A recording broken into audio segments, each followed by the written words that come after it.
A grand Victoria mansion, its cedar walls glowing under the Pacific twilight, maple leaves crunching underfoot. That was my home, until they tore it from my soul. They stood there, in my mother's house, clinking glasses, smirking, while they spat in my face, "You're useless. You're nothing. You're no daughter of mine." Every word was a knife, carving out my heart, leaving me bleeding on the cold Oak Bay shore. They erased me, burned my pictures, and handed my mother's legacy to a woman who painted her memory black. The pain was unbearable, a scream trapped in my chest, choking me. But I didn't break. I clawed my way back, keys in my fist, deed in my name. They thought they'd buried me. They were wrong. I'm Nora Campbell. I'm 32 years old. And this is how I ripped my mother's house from their lying hands. That mansion in Victoria, with its cedar walls and stained glass windows, wasn't just a house, it was my universe. Back when I was 6, I'd race across the 100-meter lawn, chasing the gulls that swooped over Oak Bay's rocky shore. The Pacific wind carried salt and freedom, and I'd collapse on the oak porch, laughing, thinking life would always feel this full. Ellen Campbell, the woman I called Mum, was my anchor. She was an army nurse, her hands steady from stitching soldiers' wounds, but soft when she braided my hair. "Nora, you've got a heart like a lighthouse," she'd say, her voice warm as the coffee she drank from a chipped Tim Hortons mug. She'd hum "Oh Canada" under her breath, teaching me to tie my laces with a nurse's precision. I'd sit on the porch steps, watching her tend the backyard maples, their red leaves blazing like fire under the BC sun. Gordon Campbell, my dad, was different, sharp, like the creases in his Canadian Forces uniform. A lieutenant colonel, he didn't do hugs or bedtime stories. But once, he showed up to my school's Remembrance Day assembly in Victoria, medals gleaming, and I felt like the proudest kid in the room. "Stand tall, Nora," he'd bark, adjusting my posture at the dinner table. "No daughter of mine slouches." I'd nod, thinking his rules meant he cared. Every Sunday, we'd pile into the kitchen for pancakes, Ellen flipping them on a griddle older than me, maple syrup dripping onto my plate. I'd giggle as she pretended to steal a bite, while Gordon read the Victoria Times columnist, grumbling about politics. It felt like love, like forever. But even then, cracks were forming.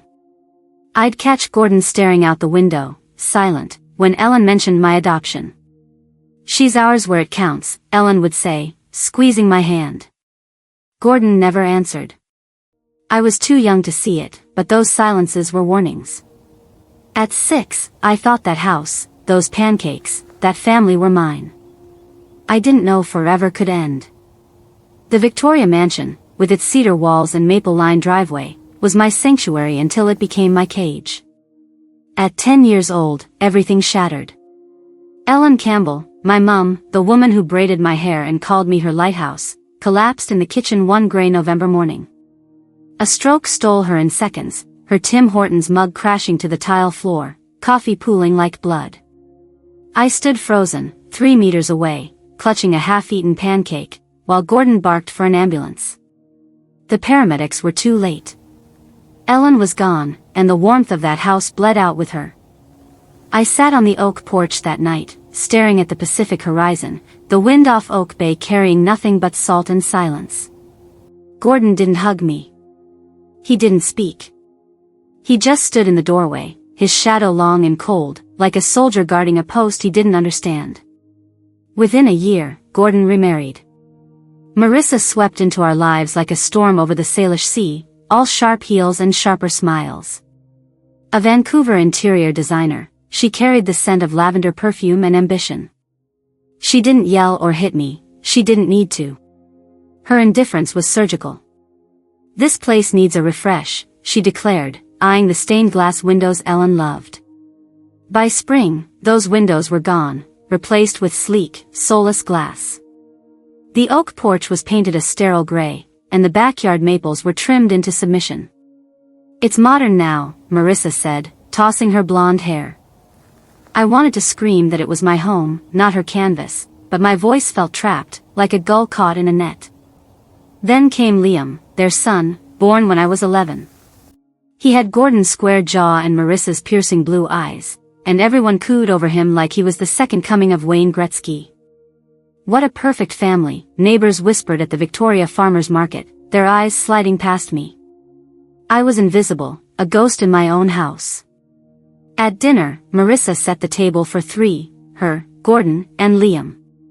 "Oh, grab a plate, dear," she'd say, her voice dripping with fake sweetness, as if I were a guest who'd overstayed.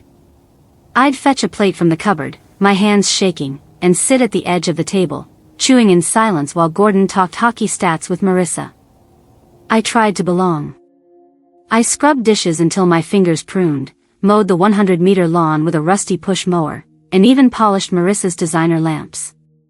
"Trying too hard, aren't you?" she'd smirk, flipping through a Canadian Living magazine. Gordon never corrected her. Once, I found a photo of me and Ellen, laughing under the maples, tucked in a drawer. I hung it on the hallway wall, hoping someone would notice. The next day, it was gone.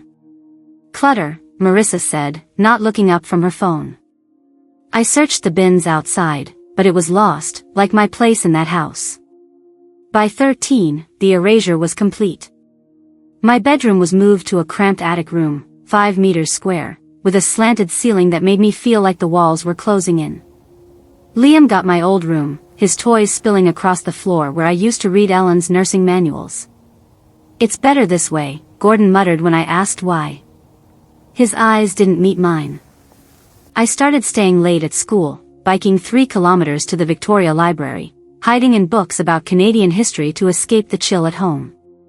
One night, I overheard Marissa in the living room, her voice low and venomous. "Why keep her around, Gordon?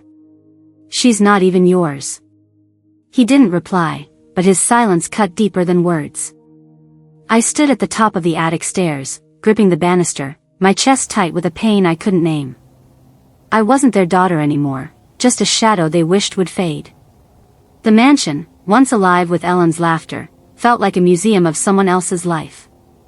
I'd lie awake, listening to the Pacific waves crash against Oak Bay, wondering what I'd done to become so disposable.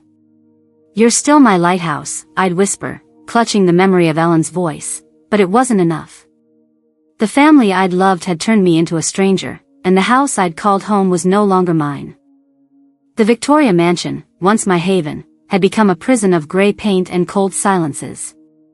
By 15, I was a stranger in my own home, my existence reduced to a flicker in the attic's shadows. Ellen Campbell's warmth was a fading memory, replaced by Marissa's calculated indifference and Gordon Campbell's growing distance. I'd bike 5 kilometers to school, dodging the Pacific drizzle, just to avoid the mansion's suffocating air. But nothing prepared me for the night that broke me, the night Gordon's words carved a wound deeper than any I'd known.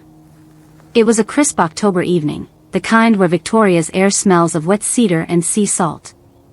Marissa had insisted on hosting a family dinner at the Keg, a swanky restaurant 3 kilometers from Oak Bay, to celebrate Liam's 10th birthday. The place buzzed with clinking glasses and laughter, fairy lights twinkling over the patio. I sat at the edge of the table, my thrift store sweater out of place among Marissa's silk dress and Gordon's pressed blazer.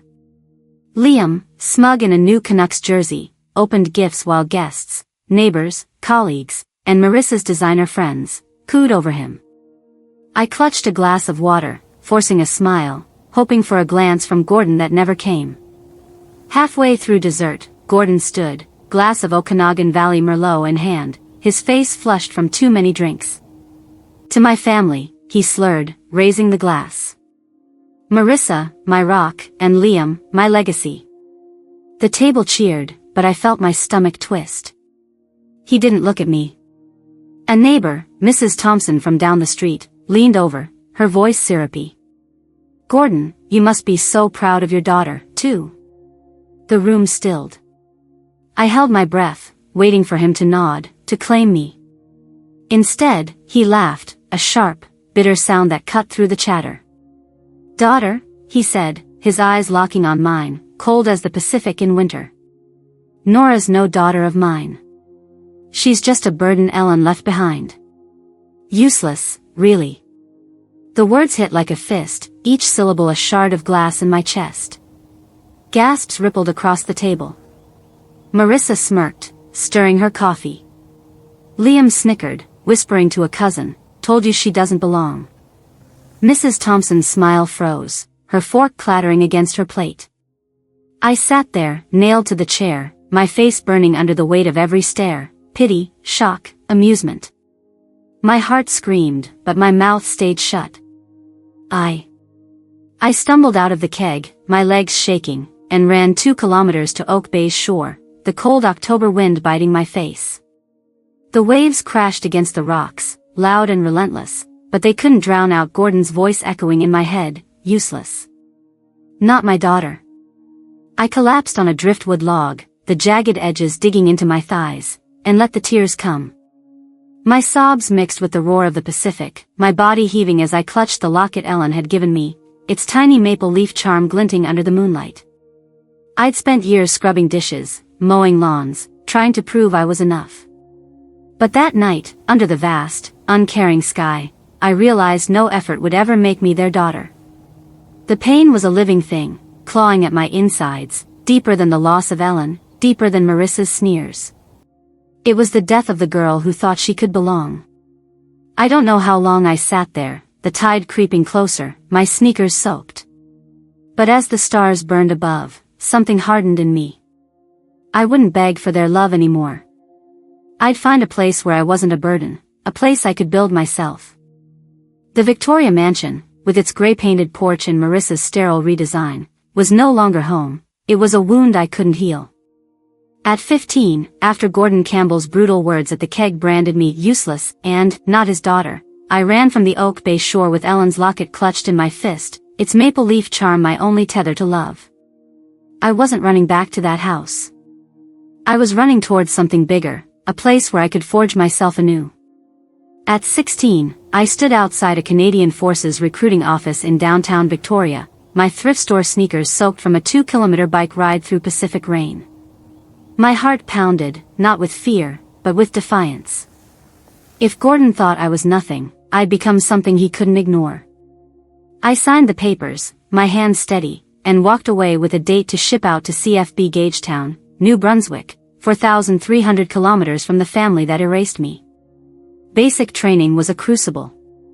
The New Brunswick summer was humid, the air thick with mosquitoes and drill sergeants' shouts. At 0600, I dragged myself from a cot in a barack that smelled of sweat and pine, my boots rubbing blisters into my heels. The 5-kilometer runs left me gasping, my lungs burning as I pushed through mud and exhaustion. "Move, recruit!" Sergeant Leclerc bellowed, his Quebecois accent sharp as a bayonet. I fell during my first obstacle course, my knees scraping gravel, and threw up after a 3-kilometer sprint. Every failure echoed Gordon's voice, useless, but I gritted my teeth and kept going. I wasn't here for him anymore. I was here for me. Then I met Sophie Tremblay, a wiry recruit from Quebec City with a smirk that could disarm a grenade. She caught me struggling with a 20-kilogram pack, my shoulders screaming under the weight. "You planning to carry that or marry it, Campbell?" she quipped, tossing me a granola bar from her ration pack. "Eat.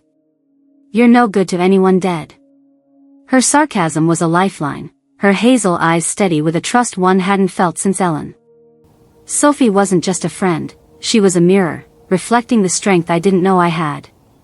We'd sit after lights out, whispering about hockey and poutine, her laughter cutting through the barracks gloom. "You're tougher than you look," she said one night, sharpening her knife. "Gordon's an idiot if he can't see it." I clutched Ellen's locket, nodding. For the first time, I believed her. Training pushed me to my limits, but I pushed back. I learned to strip a C7 rifle in 30 seconds, my fingers steady despite the blisters. I aced field communications, memorizing radio protocols while others faltered. During a 10-kilometer night march, I carried a wounded recruit's pack when he collapsed, my legs shaking but my will unbroken. "Not bad for a Victoria kid," Sophie teased, slapping my shoulder. I grinned, sweat stinging my eyes. Each step silenced Gordon's voice a little more. By the end of basic, I stood taller, my uniform crisp, my boots polished to a mirror shine. I wasn't the girl who cried on Oak Bay's shore. I was a soldier, with a serial number and a purpose. Graduation day at Gagetown was cold, the November wind biting through my dress blues. I scanned the crowd for Gordon or Marissa, a foolish hope flickering in my chest. No one came. Not even Liam, who was probably at home in Victoria, playing hockey in the driveway I used to mow. I filled out my emergency contact form, hesitating over the blank line. Ellen was gone. Gordon didn't care. I wrote my own name, Nora Campbell, and my own number. If I fell, I'd be the first to know. As I marched across the parade square, my chin high, I felt a fire ignite inside me. The Canadian Forces gave me what Gordon never could, a place to stand, a name I earned. I wasn't useless. I was unbreakable, and I was just getting started. The Canadian Forces had forged me into something Gordon Campbell could never break, a soldier with a fire in her chest, carrying Ellen's locket and Sophie Tremblay's laughter. After graduating from CFB Gagetown, I thought I'd found my place, a world where I wasn't the girl erased from a Victoria mansion. But war has a way of shattering even the strongest foundations. At 22, I was deployed to Kandahar, Afghanistan, 11,000 kilometers from the Oak Bay shore where I'd once sobbed under Gordon's rejection. Sophie and I were assigned to a forward operating base near Kandahar airfield, a concrete sprawl of sandbags and razor wire, where the desert sun burned hotter than a British Columbia summer. We worked in communications, tracking convoy movements, our radios crackling with static and tension. Every day was a tightrope walk, hours of boredom broken by moments of terror, where a wrong call could mean lives lost. Sophie was my anchor in that chaos. Her Quebecois sarcasm cut through the dust-choked air like a breeze off the Salish Sea. "Nora, if we die out here, I'm haunting your Tim Hortons order forever," she'd joke, tossing me a warm canteen of water during 12-hour shifts. I'd laugh, clutching Ellen's locket, its maple leaf charm warm against my chest. We'd huddle in our tent at night, sharing stories of poutine joints in Quebec City and Victoria's fish and chips, plotting to open a food truck when we got home. "We'll call it Maple Grit," she said, her hazel eyes glinting. "You handle the fryer, I'll charm the customers." I believed we'd make it back, together. One April morning, our base got orders for a last-minute supply run, 20 kilometers through a route that hadn't been swept in weeks. The intel was shaky, the air thick with unease. Sophie checked the map, her brow furrowed. "This feels like a bloody trap," she muttered, adjusting her helmet. "Tell me about it," I replied, my stomach nodding as I checked our radio frequencies. But orders were orders, and trust wasn't part of the uniform. We loaded into the third vehicle of a 5-truck convoy, the desert stretching endless and cruel around us. The radio hissed, the horizon shimmered, and my fingers tapped nervously on my C7 rifle. Something felt wrong, like the silence before a Pacific storm. Then it happened. A deafening roar tore through the second truck, 10 meters ahead. Fire and shrapnel erupted, the blast waves slamming us into our seats. Dust choked the air, metal screamed, and the world turned to chaos. "Get down!" Sophie yelled, her voice steady even as the convoy skidded to a halt. I dove behind the burning wreckage, my ears ringing, my heart pounding like a war drum. Sophie was already moving, barking coordinates into her radio, dragging a wounded private to cover. "Stay sharp, Nora," she shouted, firing 2 warning shots into the haze.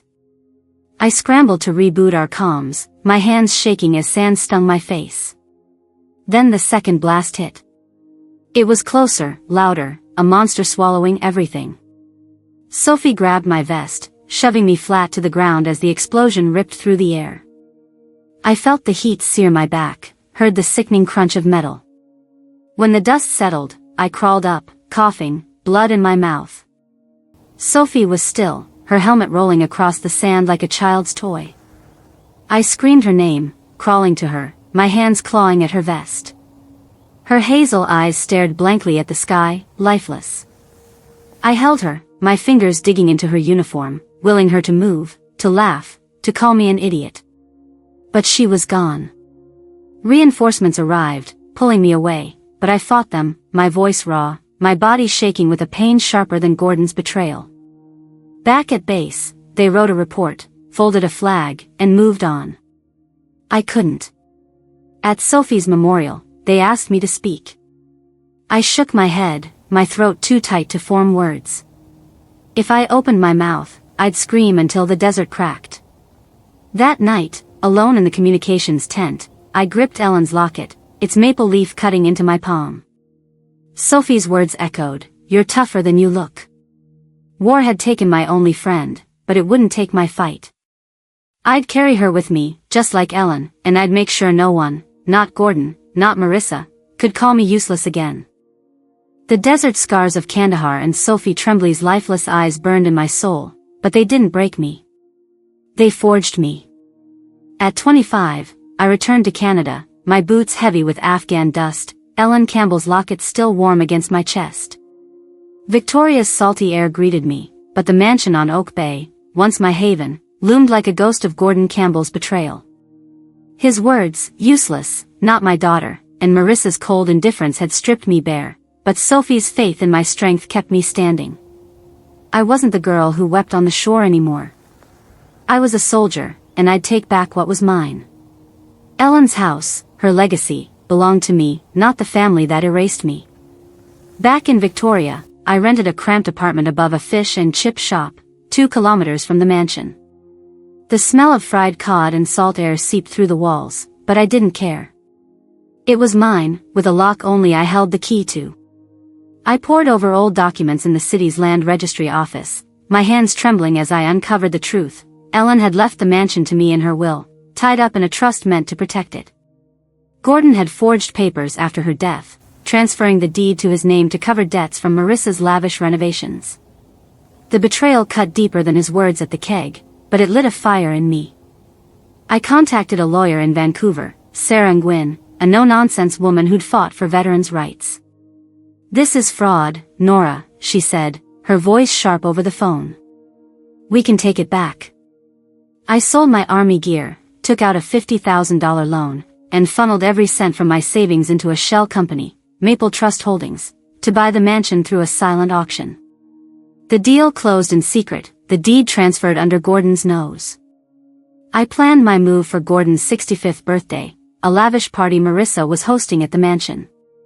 The 500-meter driveway was packed with sleek SUVs and Teslas, fairy lights twinkling over the cedar porch now painted a sterile white.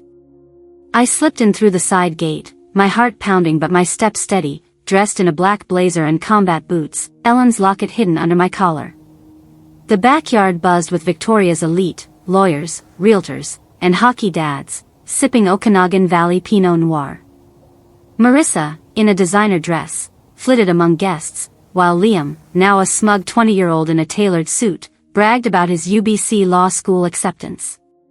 Gordon stood by the bar, his gray hair cropped military short, laughing with a city councilor. No one noticed me. I'd become a ghost in their perfect world.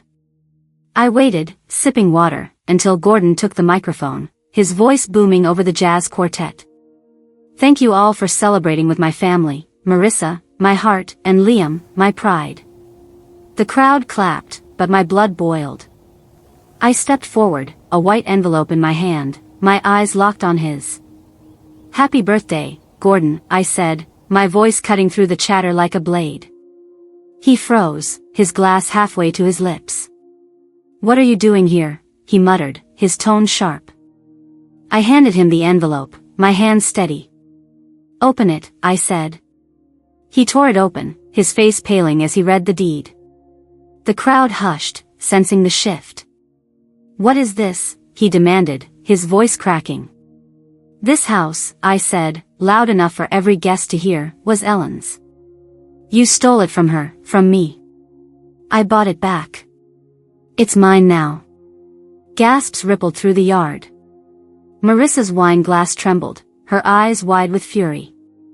"You can't do this," she hissed, stepping forward. "Oh, I did," I shot back, my voice cold as the Pacific wind. "You have 48 hours to pack and leave." Liam pushed through, his face red. "You're insane, Nora." I turned to him, unflinching. "No, Liam. I'm done being erased." Gordon stared at the deed, his hands shaking, the weight of his lies exposed under the fairy lights. The mansion was mine again, and so was my mother's legacy. The Victoria Mansion, reclaimed under the weight of Ellen Campbell's legacy, stood as my victory against Gordon Campbell's betrayal and Marissa's erasure. The night I handed Gordon the deed at his 65th birthday party, under the twinkling fairy lights of Oak Bay, I thought the fight was over. I'd taken back my mother's house, 500 meters of cedar and memory now mine by law. But Liam, the golden son who'd snickered at my pain since childhood, wasn't done. At 20, he was a law student at UBC, his arrogance sharper than the Pacific wind. A week after the party, I received a legal notice at my Fish and Chip Senate apartment, 2 kilometers from the mansion. Liam was suing me, claiming I'd bought the house through fraud. His lawyer, a slick Vancouver type, demanded I return the deed or face court.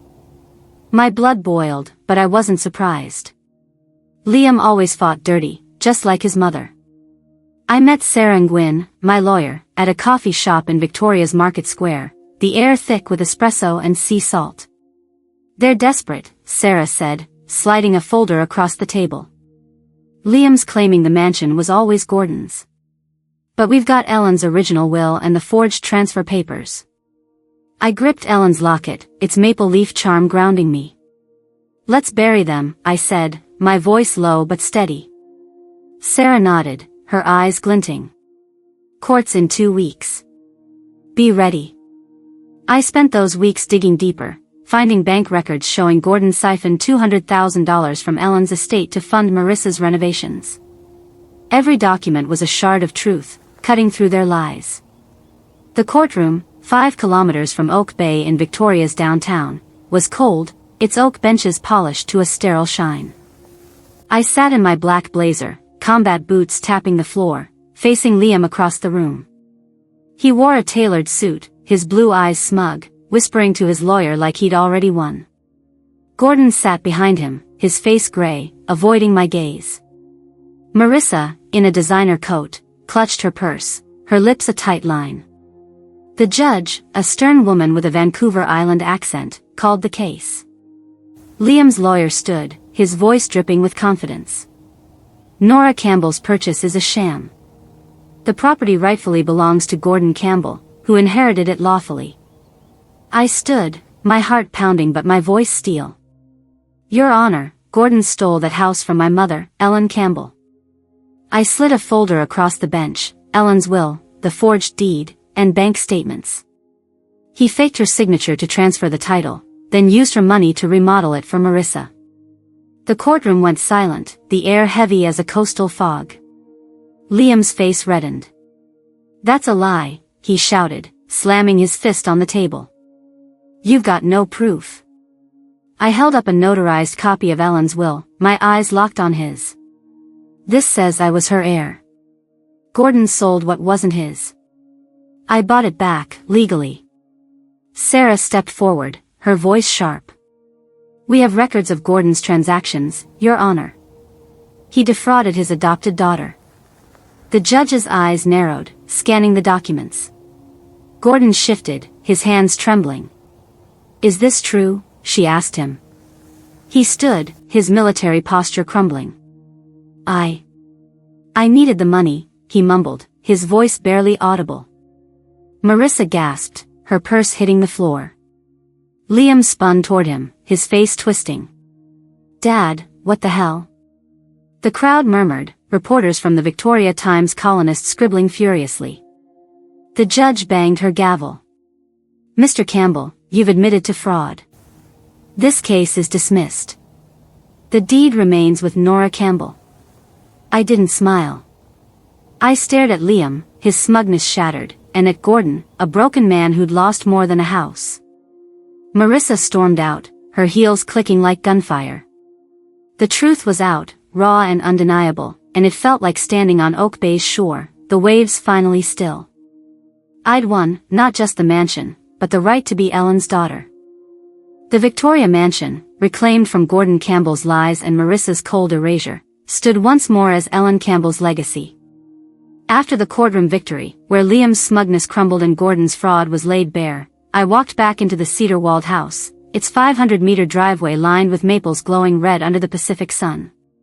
The air smelled of salt and cedar, like the Oak Bay shore where I'd once wept. But this time, I wasn't broken. Ellen's locket, its maple leaf charm warm against my chest, felt like a promise kept. I wasn't just taking back a house, I was rebuilding a home. One rainy afternoon, 3 kilometers from the mansion at a Victoria Community Center, I met Claire Dubois, a former Royal Canadian Navy officer turned advocate for women veterans. Over coffee, I shared my vision. I want this house to be a haven, I said, my voice steady. A place for women like us, soldiers who've lost too much, to heal. Claire's eyes lit up. I know women living in cars, Nora. They need this. We named it Ellen's Haven, a non-profit sanctuary for female veterans. Within weeks, we filed for 501(c)(3) status, secured permits, and transformed the mansion. The gray porch was repainted oak, the sterile glass replaced with stained glass windows like Ellen's originals. The backyard became a garden, maples shading rows of lavender and tomatoes. One evening, while painting the upstairs hallway, I found a hidden panel behind a loose board, 2 meters up. Inside was a letter from Ellen, her handwriting soft as her voice. Nora, my lighthouse, you'll always shine. This house is yours, don't let anyone dim you. I sank to the floor, tears falling onto the paint-splattered wood, the pain of Gordon's rejection and Sophie Tremblay's loss flooding back. But this time, it wasn't despair. It was purpose. I framed the letter above the fireplace, where Liam's photos once hung, a beacon for the women who'd call this place home. Ellen's Haven opened its doors to 5 women, veterans like Rachel, a Halifax mechanic with a limp and a laugh like gravel, and Aisha, a Toronto medic who found peace planting herbs. They weren't just residents, they were family, bound by scars and strength.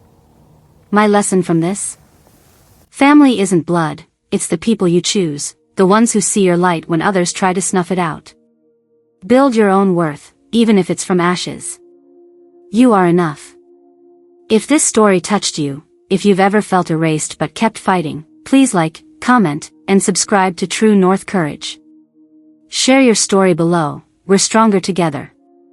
Let's keep telling the truth, raw and real, one voice at a time.